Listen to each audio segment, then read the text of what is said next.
if I ask people what policymaking is, they'll usually say, they usually will say it's rulemaking. They'll tie it to rules. If I ask them who makes policy, they'll say government. Usually they'll say government, but they might, if you probe a little bit, they'll say the boss, or somebody that's not them. And this reflects the current way that we imagine policymaking. So in other words, it's not that we're not making a case that people are wrong. What we're making a case for is that the current imagination for the way that we imagine governance and the way we imagine policymaking does not work in the 21st century reality of globalization and communication technology and the bigness of the world.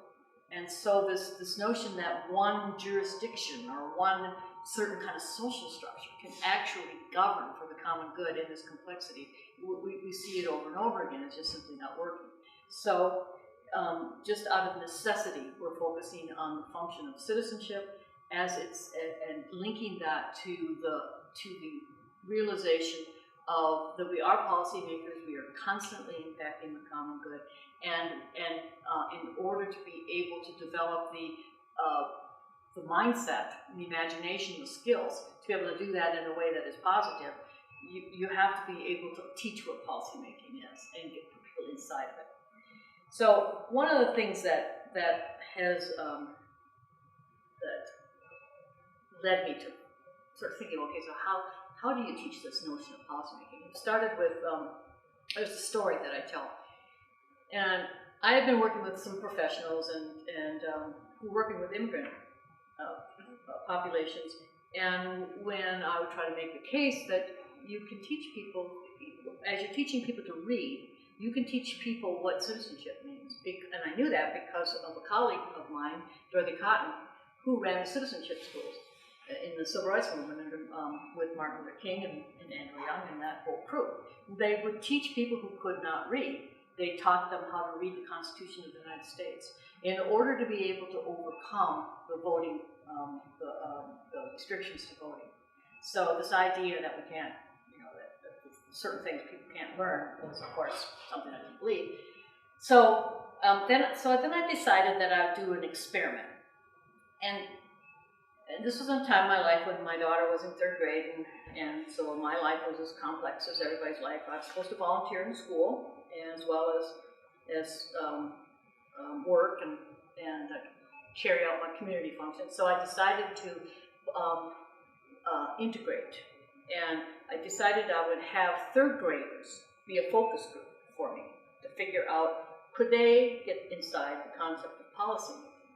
Because if I could show that I could get 3rd graders to get this idea, maybe I would have at least some sort of example that I could use with professionals.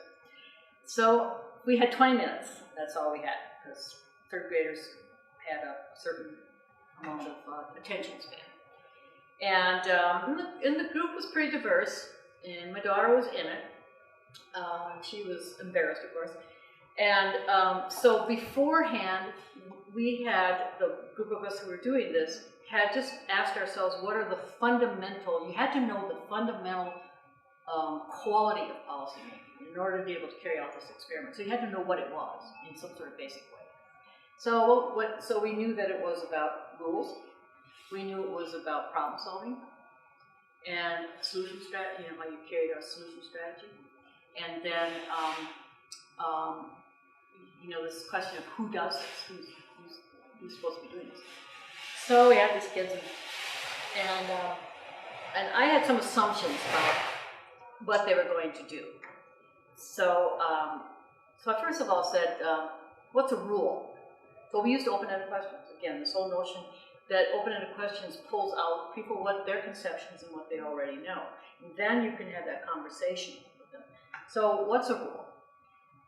Well, the rule is that you're not supposed to be hanging your arm out of the bus window. And what's a rule for? Because it's dangerous if you hang, it's safety. That's what rules are for. they obviously had an experience where somebody had gotten hurt, and they had been taught that, okay, a rule is for your safety. So I wanted to broaden out a little bit of their thought about rules, because rules have a lot more with behaviors that we really want to increase. What we want.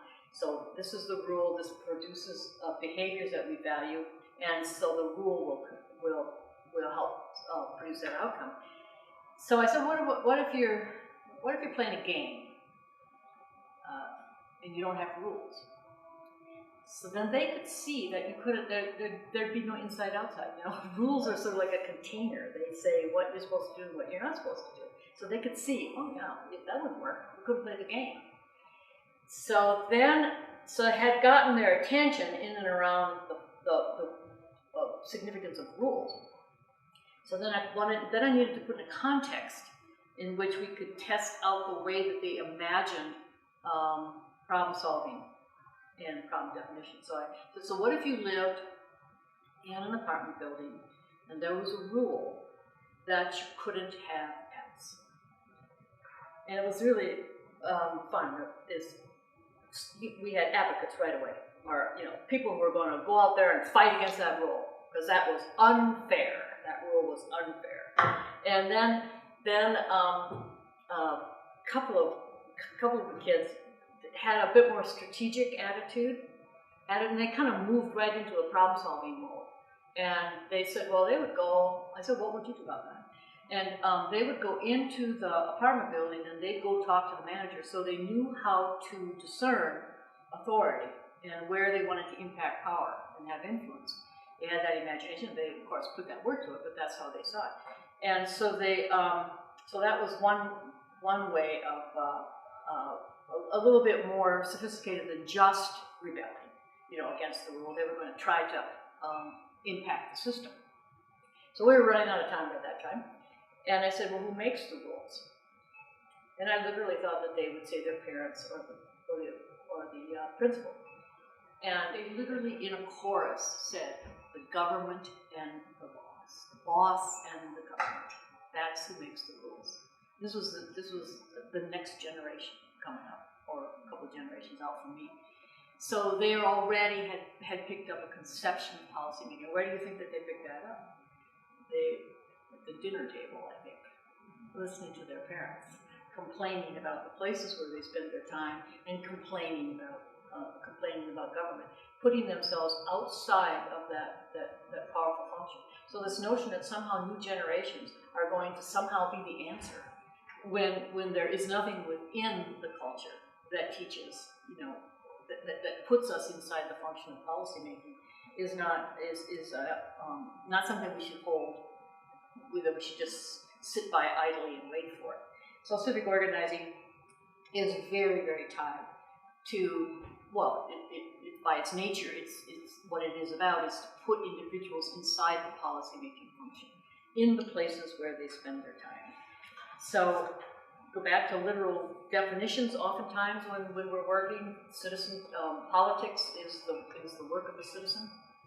Policy making is a principal course of action done by citizens, and it's a basic assumption or ethical standard that motivates one to act. People act on, and they act on principles all the time, whether they're conscious of doing that or not. So, for example, if a child takes a piece of candy from the grocery store, the principle she might be operating on is that she has a right to that candy, and that makes it worth the risk of getting caught. There's a principle, a governing rule of conduct that's causing her to make that choice. Or we decide that that there's certain types of kinds of foods that we'll eat or not eat, and they might be grounded in religious, cultural, environmental, or health issues. But those, we make a policy, we set a rule that this is the way that we're going to function. Workplaces have policies that define performance, procedures, behaviors, always constantly attempting to produce a certain kind of behavior that is considered good. These policies are supported by fiscal rewards and sanctions if the rules are broken. And so individuals are in this process all the time of making, breaking, ignoring the rules. It's just a part of life.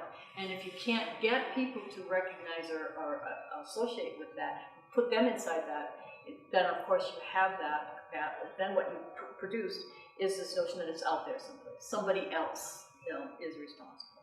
We need to reclaim the role of citizenship as a governing role, policymaker in democracy.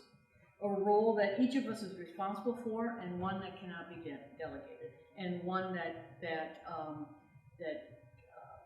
gives purpose and responsibility and opportunity to be able to constructively address the problems that each of us have. So this is a new idea, that we're policymakers.